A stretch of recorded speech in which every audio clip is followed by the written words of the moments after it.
Y a veces las oportunidades te vienen empaquetadas de una manera que no es glamorosa, pero porque no sea glamorosa o no sea la manera que vos te imaginaste, no quiere decir que no sea una oportunidad. Y para mí la prioridad era empezar, y siempre digo, empezar en chico no quiere decir que pienses en chico. Entonces vos podés empezar en chico y después pensar en grande si querés, pero al menos empezaste de alguna manera y al menos empezaste a caminar y a aprender. Hola, soy Magali Bejar y esto es Tiene que haber algo más. En el podcast analizamos la historia de profesionales de todo el mundo que se transformaron para estar alineados con sus valores. Desarmamos la historia para entender cómo lo hicieron. Nos ayudas un montón si te suscribís en la plataforma donde estés escuchando este podcast. Estabas escuchando a Gaby Natale. Ella es periodista, ganadora de 3 premios Emmy, empresaria, autora y conferencista viviendo en Estados Unidos. Gaby es presentadora y productora de su propio programa televisivo, Superlatina, y es la cofundadora de A Ganar Media. En 2017, Gaby lanzó su primer libro, El Círculo Virtuoso, junto a HarperCollins. Todas las semanas comparto ideas en el correo donde escribo detrás de escena lo que aprendo y mis recomendaciones. Búscalo en tienequehaberalgomás.com/correo. Antes de empezar, tengo un anuncio rápido. Lanzamos la comunidad de Tiene que haber algo más. Después de recibir cientos de mensajes, esto existe porque ustedes lo pidieron. La comunidad es una membresía donde conectamos con otros profesionales desde 3 continentes y más de 25 ciudades. Es ideal para vos si también sentís que a veces a tu alrededor no te terminan de entender a dónde querés llevar tu carrera profesional o tu vida. Esto es para conectarnos entre todos con personas que trabajan en cosas diferentes pero que tienen una forma parecida de pensar. Unite y seguí aprendiendo con nosotros en tienequehaberalgomás.com/comunidad. Ahora sí, vamos con Gaby. Hola Gaby, bienvenida, Tiene que haber algo más. Gracias por venir hoy a conversar conmigo. Un gusto, Magali, qué bueno que la vida y Georgetown University nos hayan juntado. Eso, juntadas en una sola ciudad. Gaby, quiero empezar con vos preguntándote, ¿qué es el éxito para vos? Ay, qué difícil, pero yo creo que tener paz es bien importante para el éxito. La verdad que muchas veces hay como cosas mensurables, digamos, de la sociedad que puede ser económicas o de carrera o de esto o de lo otro, pero si el costo es tu paz es un costo demasiado alto. Entonces yo creo que hacer las cosas con paz es éxito. Para mí, trabajar de algo que me gusta es éxito, porque tengo una necesidad creativa importante, eso no es igual para todo el mundo. Tener vínculos sanos y positivos, los que sean, es éxito. Y hay una parte que no depende de nosotros, que es la salud. Y eso, no sé si llamarlo éxito o un milagro o algo que hay que agradecer todos los días, porque si no tenés eso, no tenés nada. Me gusta. Vos que estudiaste periodismo y justo te recibiste en un momento muy único en la historia de Argentina, en la crisis del 2001, que era muy difícil conseguir trabajo. Y que también asumo que has recibido muchos nos a lo largo de tu carrera. Quiero saber cómo hiciste para no asociarle que ese no o que esa falta de respuesta no tenía que ver con tu valor como persona o profesional. Al principio no fue fácil. Yo muchas veces al comienzo de este camino cometí el error de pensar que cada no que yo recibía era un reflejo de mi valor como profesional o incluso como persona. O sea, como que ponía mucho de mi autovaloración en la aprobación de los demás. Después me di cuenta, siendo más grande y a partir de que empecé a tener más posibilidades, mirando para atrás, que había sido demasiado dura conmigo misma, que en un contexto en el cual, cuando yo me recibí, voy a dar contexto, fue diciembre del año 2001 en Argentina. Para los que nos escuchan de otros países, les paso un par de números para que se den una idea. Había una crisis muy grande, tuvimos 5 presidentes en 10 días. Al año siguiente, del 2001 al 2002, acumulado fue 80% de inflación, 20% de desempleo, que era récord. Y imagínate de comenzar un camino profesional cuando uno se gradúa ya de por sí en circunstancias más o menos normales es difícil, porque tiene alguien que confiar en vos cuando todavía no te probaste y cuando la verdad te tienen que enseñar muchas cosas, no tenés experiencia. Bueno, si en condiciones llamémosla, normales. Es difícil, en las condiciones esas era muy duro. Yo me pasé casi 2 años desempleada y solamente, la verdad, me empecé a valorar ese esfuerzo, aunque fue un esfuerzo sin resultados, porque la verdad es que estuve 2 años sin tener resultados. Más adelante me di cuenta que me había tratado un poquito mal, que tendría que haberme tenido más paciencia, pero que cuando uno empieza el camino profesional no tiene perspectiva, no tiene contexto. Y por ahí ves que los demás, mis compañeros por ahí iban consiguiendo un trabajo, otro y otro, y yo no, yo estaba rezagada y no conseguí. Decía, bueno, entonces el problema soy yo. Y era bastante más complejo que eso. ¿Qué es algo que ahora decís, fui mala conmigo misma en retrospectiva? Y fui mala conmigo misma en retrospectiva en esa época. En esos 2 años que yo estaba desempleada me empezó a agarrar vergüenza de no conseguir un trabajo. Entonces, esto no me pasó solamente a mí, es de manual, le pasa a un montón de gente. Te empieza a dar vergüenza porque vas a una reunión, lo primero que te preguntan, ¿cómo estás? ¿En qué andás? Y no tenés que contar. No tenés que contar. Y me pasé todo el día en pijama mandando currículums por Monster Jobs, estaba en esa época. O se me pasó el día, ¿viste? Y voy haciendo cosas y voy queriendo golpear en puertas y pasan los días e incluso semanas y mirás para atrás y decís, ¿en qué avancé? Y no avancé, aunque en realidad el tiempo sí se lo dediqué. Entonces, en ese sentido, claro, te empezás a clavar puñales también. No digo que no haya estrategias para mejorar nuestra situación o para tratar de tener más posibilidades. Yo creo que ahora, mirándolo para atrás, en realidad, capaz, cuanto más salís, cuanto más conocés, cuanto más circulás, más mejorás tus posibilidades de generar una oportunidad o una primera oportunidad. Pero, o sea, mi reacción humana fue la opuesta, fue dejar de ir a cumpleaños, dejar de salir, dejar de encontrarme con gente porque me daba vergüenza. Claro. Vos tuviste algunos como hitos en tu carrera que probablemente el 99% del mundo jamás consiga algo así. Y no digo que todos estemos buscando lo mismo, ¿no? Pero son cosas como muy de la foto, de la tapa de revista. De película algunas, bueno, sí. Quiero saber, vos ganaste 3 Emmys. Muy poca gente va a hacer eso en la vida. ¿Qué cambió? Sí, 3 Daytime Emmys, que son los Emmys nacionales, porque hay otros que son locales. Ok.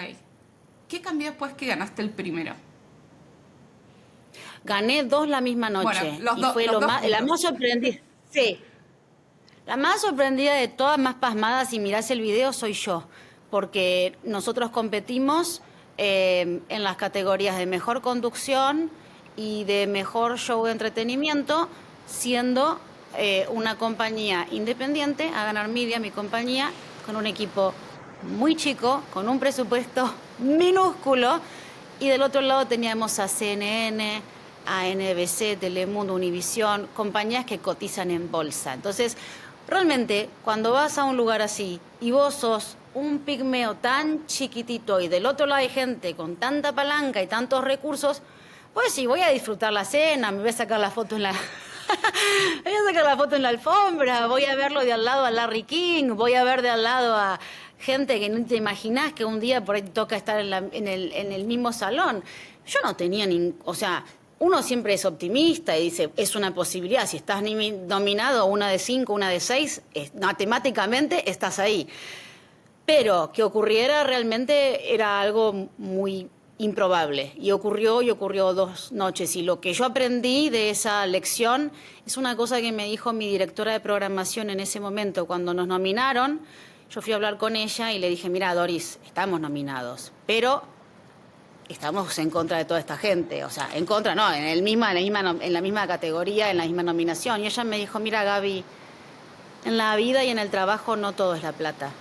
Hay cosas que cuando uno las hace con muchísimo amor y desde un lugar de mucha verdad y son muy personales, pueden trascender por más que no tengas el mismo presupuesto. Y yo me quedé con esa lección. Y lo que cambió, mira, es un mimo al alma, pero al día siguiente había que salir a trabajar igual y salir a buscar los clientes y salir a hacer todas las cosas igual. No es que fue ay, me gané los Emmys y al día siguiente me cambió la vida o la cuenta bancaria o nada, pero sí fue un reaseguro y un mimo de decir, estoy haciendo algo que en esta industria no se está haciendo y lo hago solo porque creo en esto, porque creativamente a mí me nutre y bueno, evidentemente a otra gente también vio el valor. Fue eso más que todo. ¿Viste alguna vez este discurso de Jim Carrey en los Golden Globes cuando va y presenta y dice como, qué bueno que estamos todos acá porque ya sé que cuando consiga mi tercer Golden Globe ahí como voy a encontrar el significado de la vida y la felicidad? No lo vi, no sé Pero cómo viste es. como buscar como ese reconocimiento muy específico y muy difícil de conseguir cuando un montón de veces le ponemos como nuestro valor y toda nuestra búsqueda a este tipo de cosas que son muy efímeras también, ¿no? Y que no dependen de vos tampoco. Pero, si te voy a decir, yo soy emprendedora y yo soy, siempre soy lo que llamamos en inglés el underdog, ¿no es cierto? David y Goliat, siempre me toca estar del lado del más chiquito. Sí te voy a decir que sería mentira decirte que no te hace tener una reunión más fácil.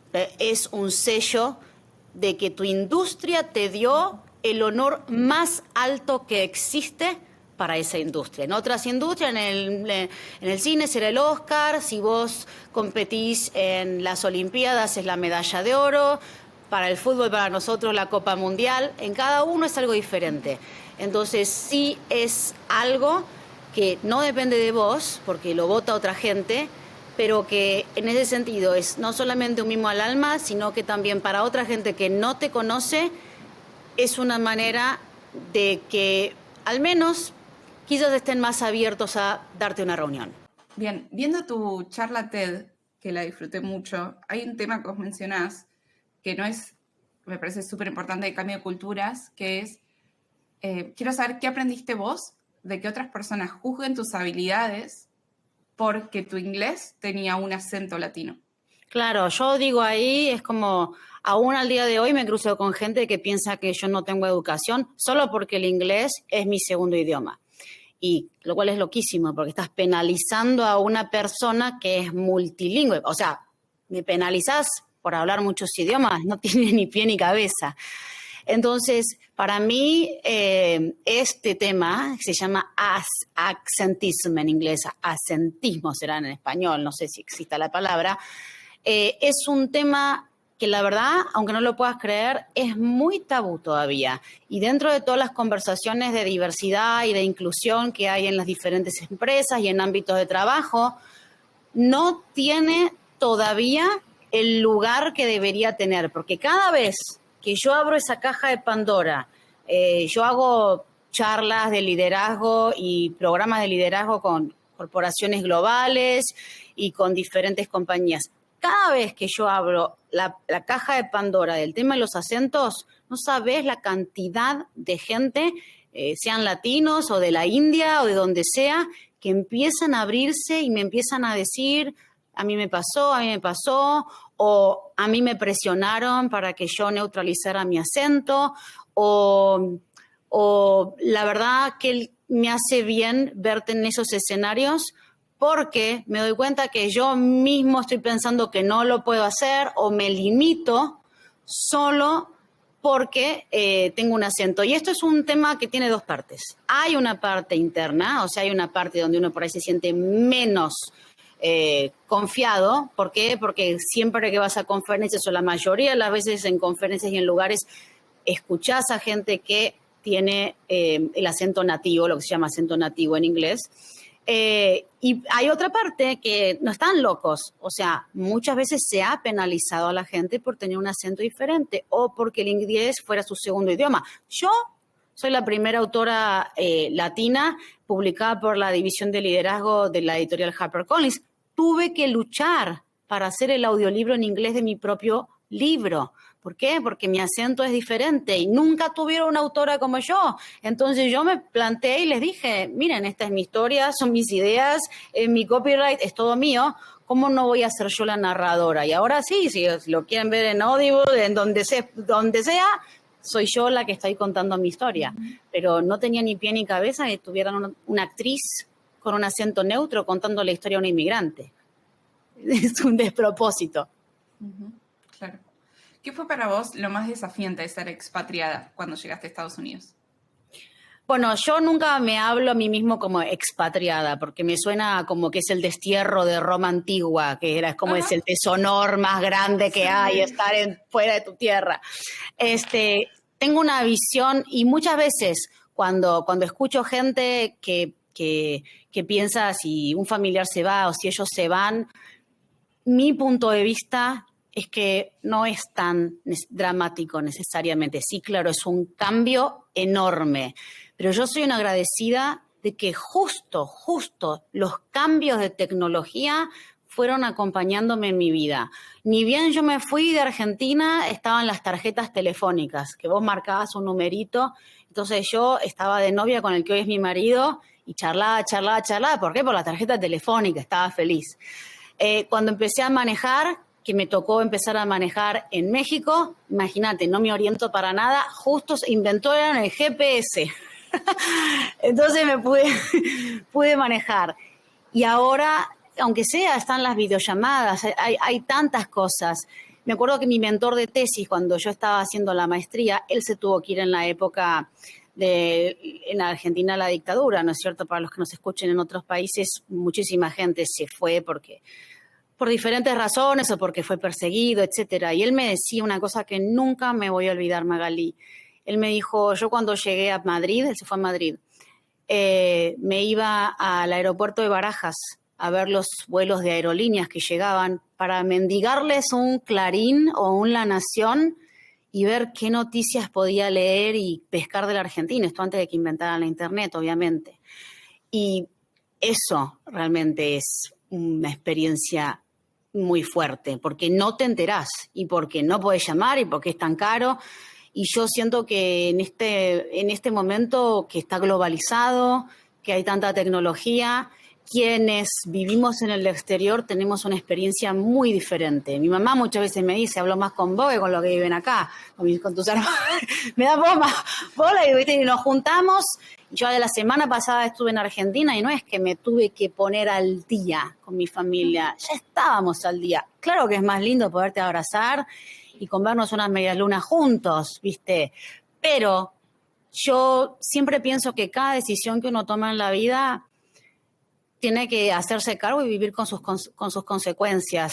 Yo decidí irme del país, nadie me obligó. O sea, es muy diferente que mi mentor, que en ese momento él sí no pudo elegir. Yo decidí. Entonces, cuando haces una decisión, no podés estar casada y lamentar que no estás más soltera, estar bailando y lamentar que no estás durmiendo y descansando. Si vos tomás la decisión y vos te vas, quédate con lo bueno, valorá lo bueno, lo otro sabés que es parte de tu día a día, que no vas a poder juntarte cada domingo a comer un asado con tus amigos de siempre, pero a la vez estás teniendo otra experiencia de vida. Entonces yo pienso que decidas lo que decías en esta vida, sea casarte, estar soltera, tener un hijo, no tener un hijo, lo que fuera, tenés que saber que toda decisión ganás en algo y perdés en algo. Uh-huh. Gaby, ¿te acordás cuál fue el mejor o el peor consejo que te dieron?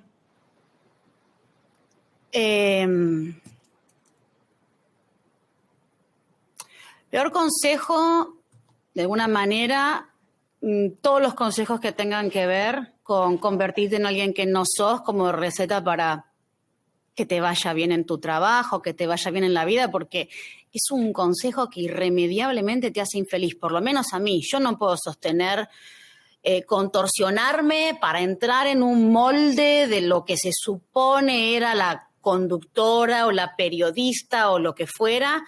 Mírame, los que me están viendo por el video, tengo unos aros de un loro, un agave de glitter y todos los colores, o sea, es imposible, esta soy yo, o sea, si me tuviera que convertir en otra persona, la pasaría pésimo. Y esa fue una de mis motivaciones para convertirme en emprendedora, la libertad creativa. Entonces, todo lo que era, no sé, neutralizar tu acento, convertirte en alguien que no sos, tenés que hacer esto, tenés que hacer lo otro, entrar en un estereotipo, todo eso, peor consejo del mundo. Y el mejor, Mira, uno de los mejores creo que fue ese que te dije que me dijo mi directora de programación. No todo es la plata. O sea, vos creá y hacé tu cosa, jugate por lo que pensás y se te pueden abrir puertas que ni te podés imaginar. Claro. Vos que sos una latina no estereotípica, que hay muy pocos patrones, ¿no? De cómo, por ejemplo, Estados Unidos ve a los latinos. ¿Por qué crees vos que es importante que haya representación en los medios? Bueno, primero porque es muy difícil imaginarte que podés ocupar un lugar, sea en los medios, sea en la junta directiva de una empresa, sea en la presidencia de un país o en lo que sea, cuando vos no ves gente como vos. O sea, yo pienso, por ejemplo, acá en Estados Unidos, son generaciones de mujeres y mujeres y mujeres que vieron toda la vida la Casa Blanca y nunca vieron a nadie como ellas ahí. Y en otros países han habido mujeres y en el nuestro te pueden gustar las que están, las que no están, las que estuvieron, lo que fuera.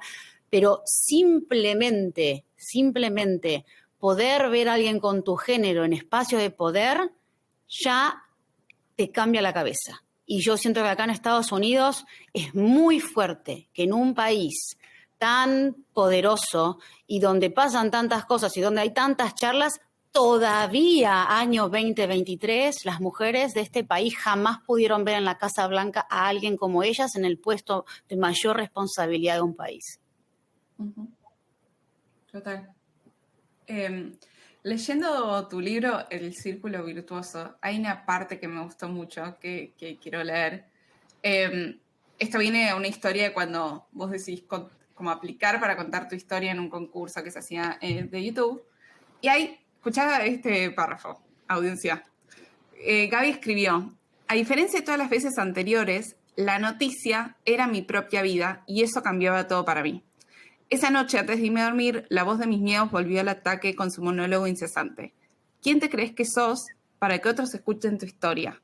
¿Qué van a pensar tus colegas o tu público cuando sepan acerca de tus inicios?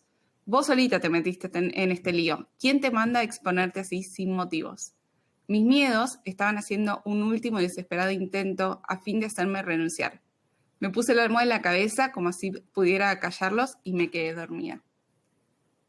Quiero saber cómo fue para vos pasar de ser periodista y contar la historia de otros a que tu historia sea lo que vos empieces a hablar. Fue re difícil, te lo juro que fue re difícil, porque cuando vos sos periodista y estás del lado que hace las preguntas o estás del lado de cuando hay un evento, sos la moderadora del panel, sos la conductora del evento, hay algo que te protege y es el rol. Tu rol te protege. Entonces vos sabés que vos tenés que hacer la investigación para que el otro te conteste, para que el otro te tire un titular o se luzca o sucedan cosas en esa conversación, ¿no es cierto? Y cuando vos cambiás el foco y lo pasás del otro a vos mismo, te agarran un montón de inseguridades que antes no te agarraban porque el foco estaba en el otro. Entonces, por ejemplo, la primera vez que me dijeron, sí, la autora no sé qué, casi que me doy vuelta, ¿y quién es la autora? Llegó la autora, denle la bienvenida. Porque yo misma no me hacía cargo de ese rol. Entonces, te pones a pensar, o sea, ¿de verdad la gente se está fijando en mi historia o de verdad lo que yo viví le puede servir a otros? Porque siempre, por entrenamiento hasta periodístico, te enseñan que vos no podés ni dar tu opinión. Entonces pasamos de vos no podés dar ni tu opinión a venite y contanos tu vida. Es un montón. Entonces tuve que ir haciendo ese trabajo interno y todo empezó, como vos decís ahí, en un día que me invitaron a un evento y en lugar de decirme vas a ser la conductora o la moderadora del panel, por 12 minutos habla de tu vida. Y ahí rompí un tabú interno. Y la verdad es que me fui de ese escenario pensando, qué bueno que rompí ese tabú interno, qué bueno que pude hacerlo y me moría de vergüenza porque en la audiencia tenía clientes, tenía colegas y yo estaba contando cosas de mi vida, miseria, depresión, el pasarme todo este tiempo buscando trabajo, las cosas que muchas veces la gente más te esconde porque en resumen son las que se esconden, ¿no? Cuando haces tu currículum y tenés un agujero, vos no ponés, y acá me fue para la miércoles, tengo un agujero de 2 años, la gente busca cómo llenar ese agujero, ¿no es cierto? Y en ese escenario era agarrar y contar todo lo que no contás. Pero también es muy liberador cuando empezás a contar todas esas cosas, porque yo ahí puse, no busqué ser perfecta, solamente ser una persona que se comunicaba desde un lugar de verdad, de realidad. Y sin intentarlo, es como que tuve una lección que me abrió nuevas puertas, porque en esa audiencia, más allá de mi experiencia personal y de mi aprendizaje personal, pues me bajé diciendo, qué bueno, me liberé. Y en esa audiencia yo no sabía que había una agente literaria, que fue el primer paso para después publicar el libro. Así que uno cuando te agarra, como decimos en Argentina, cagazo, que te dan miedo a algunas cosas, y a veces el cagazo y lo tenés que enfrentar y es como una señal de que, bueno, anímate. Claro. Gaby, ¿qué es algo que haya sido en tu vida que no te haya salido bien? Como el antititular. Y bueno, varias. ¿Escuchaste alguna vez hablar de Celebrastic? No. Bueno, hay una razón. Celebrastic fue mi intento de crear una aplicación hace muchos años, bueno, hace como 7 años, que fuera de eventos, para coordinar cosas de eventos y celebraciones. Y la financié con casi la mitad de mis ahorros y no la pude lanzar. O sea, y me fue pésimo. Perdí ahorros, perdí plata, perdí el tiempo que invertí en eso y bueno, es así. Y no todos los proyectos te van a salir bien, no todas las cosas como emprendedor, no todas las ideas van a ser genialidades. Y eso lo aprendí como bastante al principio de mi carrera, porque yo antes de ganar mi primer Emmy, me nominaron 7 veces y perdí. 7 veces. O sea, esa es la parte que por ahí la gente cuando dice, ay, se ganó. Sí, me gané 3, pero antes hubo 7 que los perdí y está todo bien. Yo ya iba preparada para poner la carita del perdedor. Ah, estoy re contenta que perdí. Pero nada, y entonces ahí te das cuenta, ni sos una genia cuando lo ganaste, ni sos la peor del mundo cuando lo perdiste, y lo importante es seguir creando, seguir haciendo cosas, seguir creyendo en tus ideas y nada, seguir haciendo las cosas que te gustan, que ya eso es un montón. Me gusta, está bueno, esto me gusta, contar lo que no se ve, porque si no, obviamente, ¿qué no hubiese dicho que estuviste nominada que 7 veces no lo ganaste? Todos hubiesen dicho, ganó 3 de 3. No. Es muy fácil. Sí. Es muy fácil caer en esa. ¿Cómo fue para vos, Gaby, el proceso de escribir el libro? Re lindo, la verdad. Una cosa que lo hizo más fácil es que, bueno, les doy contexto a la gente. El círculo virtuoso es un círculo compuesto de 7 arquetipos que responden la pregunta, ¿qué aprendí de entrevistar a tanta gente tan diferente, pero que todos de alguna manera lograron destacarse en lo que hacen, sea en la música, sea en los negocios, sea en ser un emprendedor, etcétera? Y yo me doy cuenta que cada entrevista que iba haciendo iba aprendiendo de ellos. Pero digo, ¿pero cómo lo creo y lo sistematizo para transmitirle a otro esto que yo lo estoy escuchando de tanta gente? Que con diferentes palabras muchos decían lo mismo. Entonces dije, bueno, y ahí fue que estaba en el fondo de mi casa. Yo creo mucho en la inspiración que te baja realmente. O sea, es como que es co-crear realmente para mí.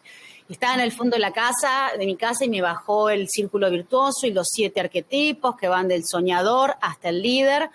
Y la experiencia de escribir el libro, primero fue linda porque todo mi trabajo es para afuera y escribir un libro es todo para adentro. Entonces ya es un ejercicio diferente.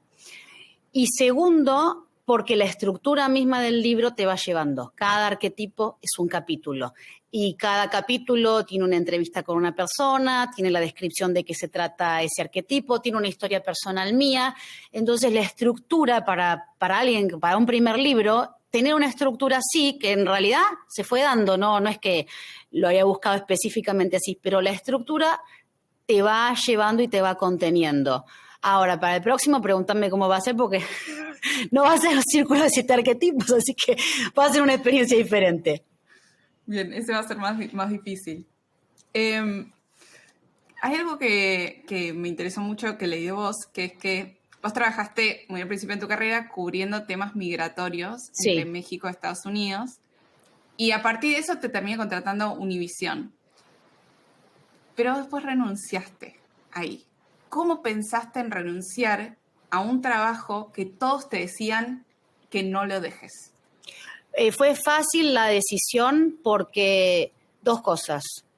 Uno, yo ya tenía mi green card, con lo cual yo no perdía mi estatus en Estados Unidos. Yo viví muchos años, Magali, con la presión de tener una visa temporal, o sea que sí señor, no le querés, no querés hacerle problemas a tu empleador porque se cortó la visa y te vuelves vos y se vuelve tu familia, porque de mi visa dependía yo y dependía mi marido. Entonces yo tenía el sostén económico y legal.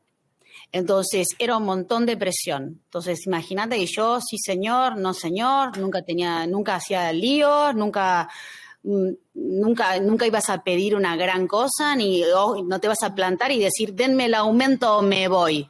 ¿A dónde? ¿Entendés? ¿A dónde me voy? Entonces, esos primeros años fueron bravos, porque la verdad es que estás en mucha desigualdad de condiciones.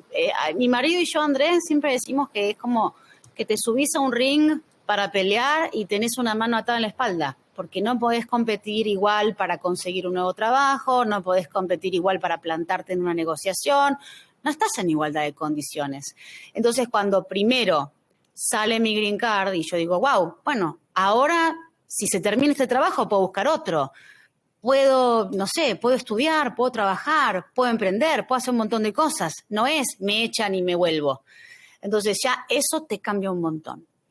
Esa fue la primera. Y segundo, yo ya me sentía muy encorsetada en las estructuras de cómo se mostraba como periodista a las mujeres latinas en los mercados de noticias locales en Estados Unidos. Entonces, en las estaciones locales era o la sexy, que es la que hace el tiempo con el vestidito ajustado y hace entretenimiento, y esa es una que supuestamente su trabajo es ser sexy, y la otra que es la presentadora de noticias formal, que tampoco tiene muchas dimensiones, porque nunca puede sonreír, no puede ser espontánea, o sea, es como una señorona, ¿entendés? Que siempre está medio robótica, como casi caricaturescas eran esas visiones de las mujeres a cámara en noticias locales. Y yo dije, pero si yo no soy, ni me gusta trabajar de sexy, tampoco soy esta seria, yo quiero ser yo. Y entonces a partir de esa limitación que yo sentía ya después, cuando estás incómoda en un lugar, hay un momento en el cual vos sentís que se cumplió un ciclo. No importa si es un trabajo que lo quiere todo el mundo o no, etcétera. Yo sabía que yo tenía que buscar mi camino creativo por otro lado, porque en ese lugar no me iban a dar ni los recursos ni los permisos, y no está mal, no eran malas personas. Es un negocio y lo que para ellos les hacía crecer su compañía en una estación de televisión local en español no eran mis ideas, no era lo que yo proponía. Entonces no era mi espacio ese, yo me tenía que generar mis propios espacios. Uh-huh. Bueno, esto es lo que mencionás de la presión de mantener un trabajo por la visa. Me parece que es algo de esas cosas que no se ve cuando alguien está pensando en emigrar, ¿no? Es una sensación de precariedad muy difícil de transmitir si no la viviste. ¿Qué es alguna situación que hayas tenido? Que sepas que salió así porque estabas bajo esas condiciones y que si hubieses tenido la green card en ese momento hubieses probablemente sido diferente. Y, por ejemplo, yo cuando empecé en la televisión, que ya había hecho algunas cosas, no me tiré al Nacional, no me tiré a Los Ángeles, no me tiré a oportunidades más grandes. Yo me la aseguré. Dije, si me contrata y si acá hay estabilidad de trabajo, yo estaba trabajando en una estación muy chiquita, en un pueblo muy chiquito. Pero claro, la contrapartida de un pueblo muy chiquito que está en un lugar medio perdido es que ellos querían contratar gente y los que vivían en otros lados no se querían mudar. Y yo, mientras tanto, iba avanzando con el trámite de la Green Card. Entonces, yo realmente prioricé la estabilidad laboral a el crecimiento y la proyección, porque si yo hubiera querido un montón de crecimiento y proyección en ese momento, pero después se cortaba mi trabajo, me quedaba sin nada. Entonces hay que tener la mente fría y por ahí sí, te pasa que tenés que ser muy estratégico y primero yo quería tener cimientos sólidos para saber que me podía quedar, que podía sembrar, que podía tener un futuro, porque cuando vos estás con una visa temporal, yo no me compraba ni una lámpara. Digo, ¿quién me va a comprar una lámpara? Agarraba cosas de segunda mano, agarraba cosas usadas. Cuando vivía en Washington, ahí la gente tira muchas cosas buenas. O sea, yo iba por el barrio recolectando. Pero realmente, ¿qué vas a gastar plata? ¿En una lámpara? Si el día de mañana no sabés, si la semana que viene, el mes que viene, no te tenés que armar la valija e irte. O sea, priorizás lo que sabés que es el próximo paso. Y a mí me pasó que una vez para conseguir trabajo, hicimos una semana en auto. Vos querés saber todos esos detalles que te dan la dimensión. Hicimos una semana en auto. Yo estaba cubriendo la frontera en ese momento y quería un trabajo y fue una semana de andar en auto, primero desde el norte de México hasta San Diego y de San Diego hasta Texas y de Texas de regreso a la parte de México donde yo estaba cubriendo en ese momento. 3 entrevistas de trabajo, cada día estábamos manejando 10 horas promedio, ¿no es cierto?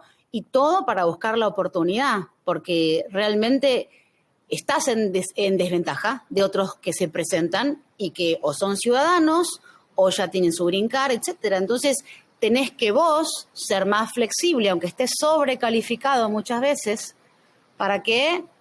Para asegurarte la oportunidad. Y ni así te la aseguras, porque nada es garantizado en esta vida. Pero realmente era más posible tener continuidad de trabajo yendo a un mercado más chico y tuve la suerte que el mercado más chico que me contrató a mí era una ciudad petrolera. Entonces, cuando vino la recesión del 2008, era un oasis, porque aunque hubiera otros negocios a los que le iba mal, ellos tenían una economía propia que le iba bien. Uh-huh. ¿Y qué aprendiste a manejar esa incertidumbre todos esos años? Mira, por un lado te das cuenta que sos más fuerte de lo que pensabas, porque nunca por ahí te había tocado enfrentar esos desafíos. Por otro lado, te das cuenta que tenés que tener mucha fe en tu visión, porque cuando se te vienen mi trámite de la Green Card se frenó muchas veces. Me lo mandaron de vuelta muchísimas veces también. Fueron 4 años. Entonces, y plata de abogados, o sea. Entonces, algo adentro mío, igual yo creo que la intuición es tan sabia, porque me mandaban el trámite de vuelta y me decían, no, vas a tener que esperar no sé cuántos años, no te lo aceptamos. Y yo leía la ley de inmigración y decía, pero tiene que haber una manera, tiene que haber. Y yo te juro que hubo un momento que creo que sabía más que mi abogada, porque le decía, no, pero el inciso tal, letra chiquita, número no sé cuánto, dice que no sé qué, y yo quizás puedo calificar. Entonces, algo dentro mío me decía que yo tenía que seguir, que sí, que era por acá. Y a veces uno parece que no estuviera mirando la realidad, porque las chances son tan poquitas a veces de que te surja algo. Pero creo que en esos momentos es cuando más tenés que escuchar tu intuición, porque estás viendo la realidad y todo te está diciendo que estás loca y que te tiraron para atrás un trámite que es dificilísimo de hacer. Y vos decís, no, pero con mi marido tenemos un dicho que es que no se corte porque nosotros no hicimos nuestra parte. Si se va a cortar, es que me lo corte otro. Pero no porque yo no apelé, no porque yo no presenté los papeles, no porque yo no hice mi parte del trabajo. O sea, si ese trabajo no va a llegar para mí o esa oportunidad, no sea que porque yo no mandé el email o porque yo no hice el seguimiento, que sea porque no era o no me dieron bola. Pero mi parte yo siempre la tengo que hacer. Bien. ¿Tuviste algún momento estar cerca de tirar la toalla durante tu carrera profesional? Yo siempre lo que tenía era escenarios. Entonces, nosotros le llamábamos plan A, era poder ejecutar ese plan de quedarnos acá, que no dependía al 100% de nosotros, porque aún presentando todo, me podrían haber echado del trabajo, podrían haber pasado muchas cosas. Entonces, plan A era ese. Y después yo soy ciudadana italiana, entonces también estaba abierta la posibilidad de explorar otras opciones. Entonces, por un lado, el tener diferentes escenarios y prepararte tanto para lo mejor como para lo peor, te da herramientas para ir respondiendo de otra manera, ¿no es cierto? Te prepara, porque vos decís, bueno, no salió bien, bueno, ya tengo pensado a ver qué puedo hacer en este escenario. No quiere decir que no te vaya a desmoralizar, pero creo que te prepara mejor. Y sí hubo un momento, pero eso fue en Argentina, cuando pasé 2 años desempleada, que yo estaba en mi casa y yo digo que ya era la reina del pijama porque ni me cambiaba, ¿viste? Todo el día con el pijama. Entonces ahí estaba la reina del pijama y un día estaba muy bajoneada, de verdad no salía nada. Pongo la tele y veo uno de los shows de la tarde, que en ese momento, te cuento todo, porque vos sos argentina, así que y nos escucha mucha gente de Argentina, tienen contexto. En ese momento el show de la tarde era entre Moria y vos. Entonces era un show de talk show de la tarde. Y Moria tiene lo que tienen la gente que es muy buena para la televisión y los medios, y es que cuando vos empezás a ver un programa donde están ellos, sea ella o Oprah o la que sea, te metes en el mundo de ellos. Por un momento te olvidás de lo que te está pasando a vos y es como que son magnéticas algunas personalidades, te metes en el mundo de ellos. Yo estaba sintiéndome triste y me empecé a reír de las cosas que estaban pasando en la televisión. Y le digo a mi novio, que hoy es mi marido, le digo, pero mira lo que es esto, qué locura. En mi próxima vida yo también quiero trabajar en medios. Cuando yo era periodista y me acababa de graduar, pero estaba re mal. Lo veía ya como una fantasía. Y él, que me quiere un montón y que cree en mí a veces más de lo que yo he creído en mí en momentos difíciles, me dice, pero ¿por qué en tu próxima vida? Si eso es algo que te hace feliz, si eso es algo que te da entusiasmo, ¿por qué ya estás tirando la toalla, como me decís? Y estás pensando que esto va a ser para tu próxima vida. Analí, yo tenía 24 años cuando dije esto. 24 años y estuve así de cerca, de descartar un sueño prematuramente, un sueño que el tiempo probó estaba a mi alcance. No fue fácil, no fue inmediato, no fue mágico, nada, pero sí estaba a mi alcance. Y mirá las vueltas de la vida, cuando voy a la Feria del Libro en Buenos Aires y me entrevistan por el libro, yo cuento esta historia y en la audiencia hay un amigo de Moria Kazan. Y le escribe y le dice, no sabes esta chica lo que acaba de contar. Y ella me invita a su show, que tenía Incorrectas en ese momento en América. Y la conocí, le conté la historia y todo. Y nada, es como esas cosas que vos decís. Mi papá siempre me dice, ¿a vos te pasa cada cosa que no le pasa a nadie? ¿A vos te pasa?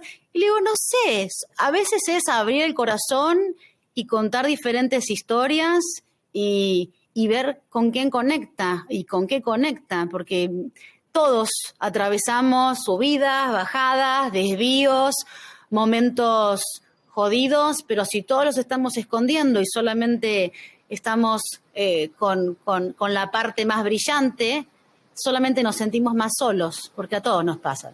Otra experiencia que sí fue muy, muy fuerte, que yo la hice desde otro rol, la hice desde voluntaria, no de periodista, que fue en el año 2008, Trump lanza lo que se llama tolerancia cero, por llamarlo un nombre, básicamente una crueldad increíble de separar a los niños y sus madres en la frontera. Cuando pasa eso, una conocida mía que estaba en una ONG, colaborando con una ONG, me dice, mira, hay un grupo donde juntan abogados que quieren donar su tiempo con personas que sean bilingües. Y yo abogada no soy, pero me dijo, si querés donar tu tiempo y traducir, te conecto. Y me fui durante una semana al centro de detención de inmigrantes más grande de Estados Unidos, que se llama Delay. Y ahí las abogadas iban haciendo las entrevistas para ver si estas mujeres podían calificar para asilo.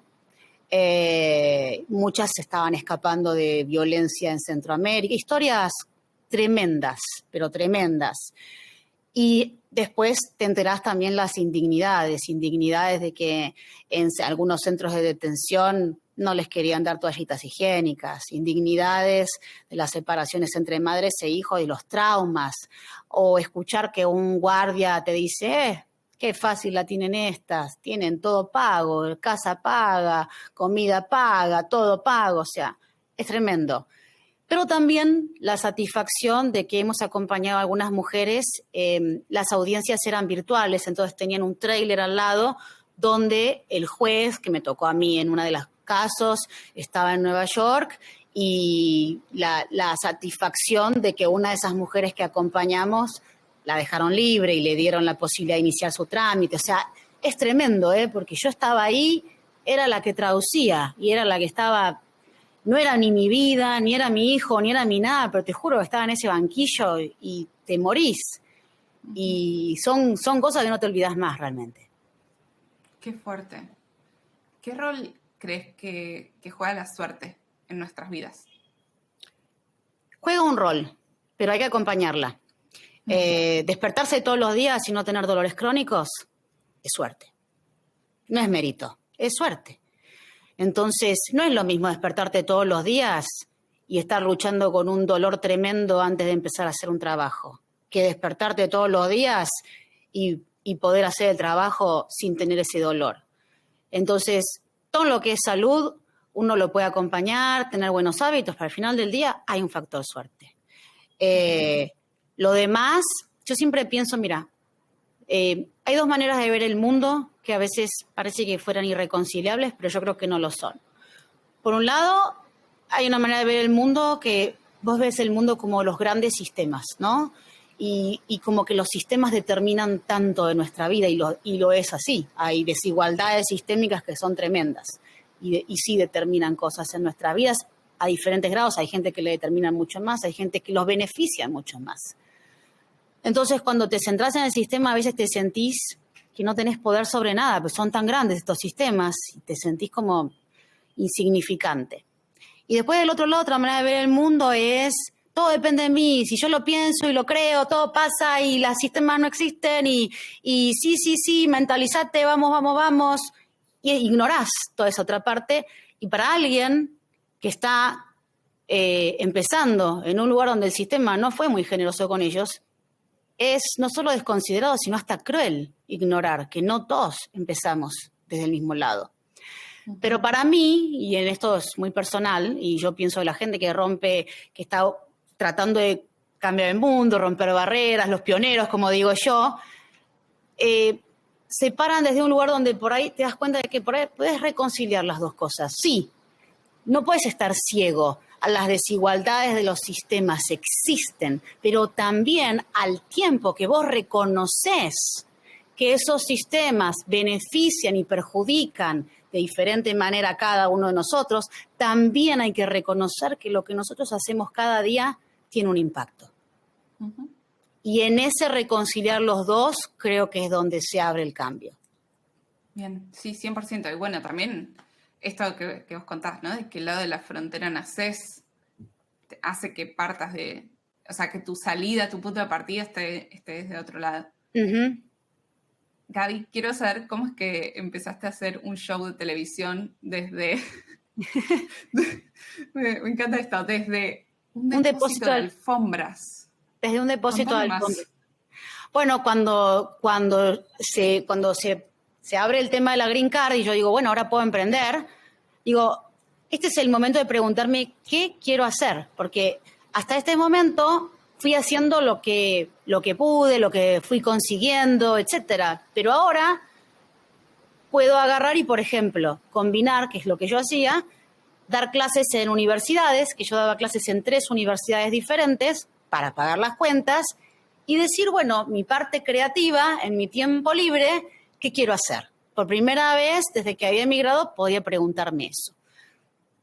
Y entonces empecé a compartir esta idea de crear un show de televisión, contenido, esto, el otro, desde la visión que yo tenía de tratar a la comunidad latina y a las mujeres con el respeto y la dignidad que yo creo que se merecen.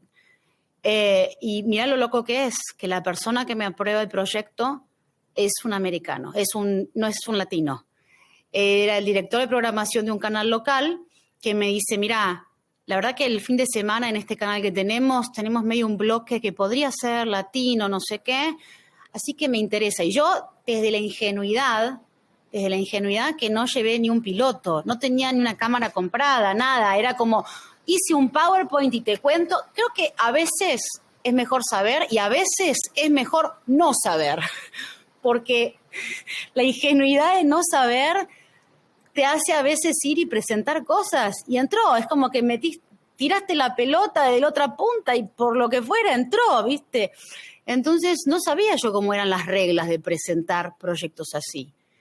Y entonces me dicen, mira, sí, en este canal te podemos dar un espacio de aire, ¿no es cierto? Y nos asociamos.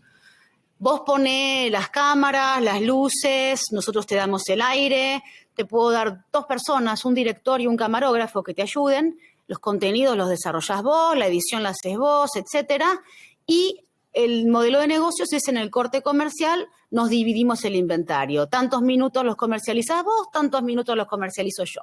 Buenísimo. ¿Cuándo vengo acá a este hermoso canal y a este hermoso estudio donde hacen el noticiero y hacen un montón de cosas tan hermosas que se ven tan lindas para empezar este proyecto? Y me dice, no, mira, espérate un minutito porque en realidad necesito contarte algo más. Nosotros el estudio lo tenemos ocupado todo el tiempo. No te lo podemos prestar porque el fin de semana es el show comunitario y en la semana es el noticiero. Pero el dueño de este canal de televisión, como pasa en los pueblos, que hay uno que es dueño de medio pueblo, bueno, acá pasa igual. El dueño de este canal de televisión también es el dueño del shopping del pueblo. Y en el shopping del pueblo hay un local comercial que no lo están usando porque es el depósito de alfombras. ¿Vos te animás a grabar tu show y hacer tu show desde el depósito de alfombras? Y yo dije que sí, o sea, era una locura, pero nosotros dijimos que sí, porque aún en ese momento, tener un show de televisión grabado en un depósito de alfombras era infinitamente mejor que no tener nada. Y a veces las oportunidades te vienen empaquetadas de una manera que no es glamorosa, pero porque no sea glamorosa o no sea la manera que vos te imaginaste, no quiere decir que no sea una oportunidad. Y para mí la prioridad era empezar, y siempre digo, empezar en chico no quiere decir que pienses en chico. Entonces vos podés empezar en chico y después pensar en grande si querés, pero al menos empezaste de alguna manera y al menos empezaste a caminar y a aprender. Me encanta. Es buenísima esta historia. ¿Tuviste algún momento en tu carrera donde te metiste el orgullo en el bolsillo? Un montón. Yo tenía, bueno, esto es muy loco, pero yo tenía un jefe que era muy mujeriego, ¿no es cierto? Y yo trabajaba en Washington, ellos son los que me patrocinaron mi primera visa, y yo viajaba y hacía los proyectos de Washington y de México. Entonces me iba con él a México, era de esos que pensaban que en Washington era casado y en México era soltero, ¿no es cierto? Pero yo era la única que viajaba con él y que sabía la realidad. Entonces, yo protegía mi trabajo con todo y me tenía que meter el orgullo en el bolsillo. Él me sentó, mira la caradurez y la falta de respeto. Me dijo, cuando vamos a México, vos tenés que decir que yo estoy separado y soy soltero. ¿Entendiste? Yo dije todo que sí, ahí me metí el orgullo en el bolsillo, porque eso es no antiético, sino una falta de respeto para un colega, un profesional, un empleado. ¿Cómo vas a hacer eso con una persona que trabaja con vos? De que yo mienta por tus trapitos sucios, ¿entendés? Pero bueno, en ese momento me metí el orgullo en el bolsillo y me acuerdo que venían las amantes y las novias que él tenía en el otro país. y me decían, por favor, Gaby, estoy enamorada, decime la verdad. Decime la verdad. Él me dice que es soltero y separado. Y yo le decía, yo fingía demencia, porque también te sentís mal mintiendo a la otra chica, o sea, fingía demencia y después me tocaba la otra parte. Cuando ya realmente sí se separó, vino la esposa, se me largó a llorar y me dijo, te quiero agradecer que vos nunca te enamoraste de él o que nunca saliste con él, porque se ve que había tenido otras personas del equipo que sí.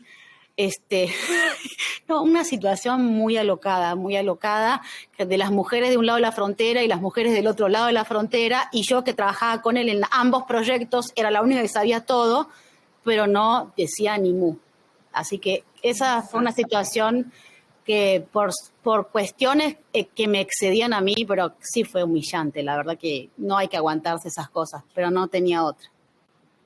Claro, es que ahora es un poco impensado, o sea, las alarmas que suenan. No, Cuando... y otra situación que también viví en ese trabajo es que para yo no estar indocumentada y para que no me dejaran caer mi visa, a mí me hacían pagar mis impuestos de empleada y los impuestos de ellos de empleadores, que es totalmente ilegal. Es un abuso laboral tremendo, que además mi sueldo no era ninguna maravilla, y vivir en Washington, ¿sabes lo que es? Recontra caro.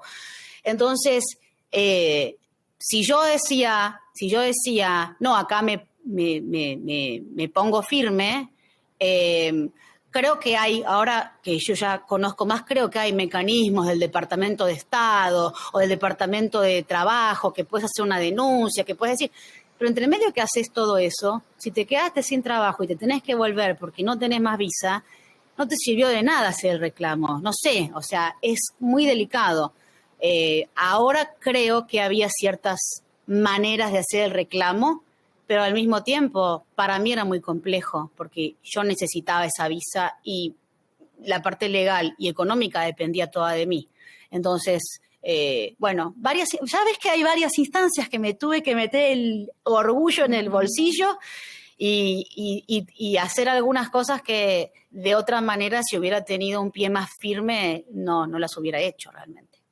Pero es lo que dijiste vos al principio, ¿no? Como cuáles son las situaciones de poder y cuál era tu mayor objetivo y dónde estaba tu estabilidad y lamentablemente las situaciones en las que tuviste que pasar por eso. Sí.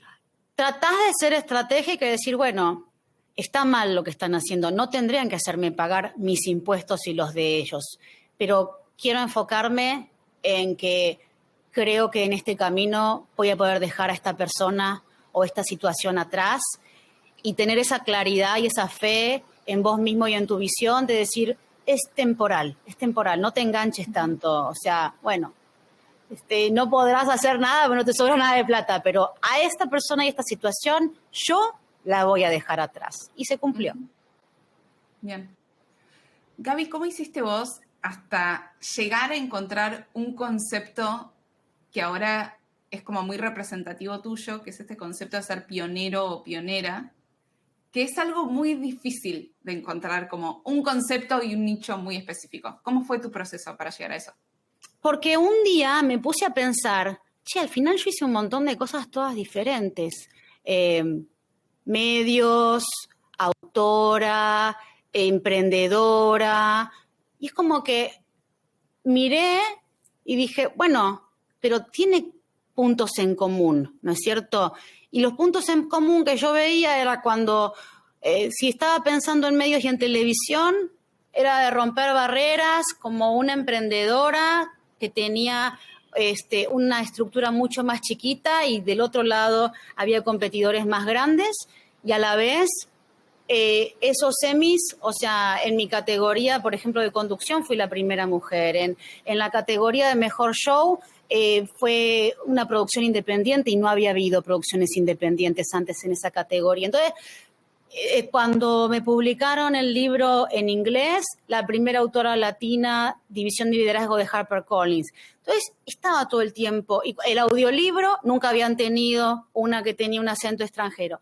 Entonces, por un lado está todo esto de que es tanto trabajo adicional, porque sí, estás o educando a la gente o tratando de ir en contra de prejuicios o lo que sea, pero por otro lado también te da un montón de confianza, porque vos sabés que es a partir de tus ideas, de tu creatividad, de tu trabajo, aún teniendo las opciones en contra muchas veces que vas logrando cosas. Y ahí es que me di cuenta de que además hay mucha gente como yo, no es que yo soy la pionera. Me encanta el tema del concepto de pioneros porque estamos viviendo en un mundo donde cada vez vemos más que realmente se están rompiendo muchas barreras, falta mucho camino por recorrer. Hay 30 países alrededor del mundo donde la homosexualidad está criminalizada, en 10 de ellos con pena de muerte. O sea, no estoy diciendo que el mundo es una panacea, pero sí estoy diciendo que hay una situación en la cual se está acelerando el ascenso de una nueva ola de líderes diversos, que yo los llamo los pioneros, y que ellos necesitan muchas veces solidaridad entre ellos, porque a veces se siente un poco solitario, y a la vez herramientas, charlas y contenidos que son diferentes para otro tipo de líderes, porque los desafíos que afrontamos también son diferentes. Claro, está bueno. Gaby, hace mucho tiempo te estoy exprimiendo el cerebro. Te quiero preguntar, Dale. ¿cómo hacemos para cerrar este capítulo? Un último mensaje a la audiencia, algo que ya hayamos dicho o no. Micrófono libre para vos. Yo creo que tenemos que volver a eso que hablamos, que hay pocas cosas que son importantes en la vida, Magalí, y tener claridad entre lo que es importante y lo que no es importante, creo que es la clave para vivir bien, tranquilo, desde el lugar que nos toque ocupar en este mundo. Entonces, ni volverse tan loco por las cosas que no salieron bien, ni tampoco sos el genio del mundo cuando algo cuando algo acertaste. Y creo que vale la pena animarse, arriesgarte. A veces te sale bien, a veces te sale mal, te puede salir Celebrastic, te puede salir el Emmy. No importa, lo que sea que te salió, no te quedes con las ganas. Es mejor animarse y ver qué pasa. Al final del día son experiencias y creo que metí muchas veces la pata, pero no me arrepentí de haber probado, aunque no todas me salieron bien. Bien, hermoso. Gracias, Gaby, por compartir todo esto, por esta conversación tan honesta y con tanto detalle. Así que te agradezco un montón y te mando un abrazo muy grande. Dale, no te logré hacer sacar ni una sola mala palabra. Mirá todas las que dije yo, no dijiste ni una. Tirame una antes del final, aunque sea para que yo no quede tan ordinaria. No, pero bueno, ¿viste? O sea... ¡Una! Pero vos sabés lo que es estar de mi lado. Entonces, o sea, vos, como, mi rol es sacarte a vos. Está bien, bueno, ya está. Quedó confirmado que la mal hablada de esta entrevista soy yo. Gracias, Gaby. Gracias por escuchar este capítulo. Si tenés una amiga o amigo que le pueda gustar, reenviáselo, que nos ayuda a crecer.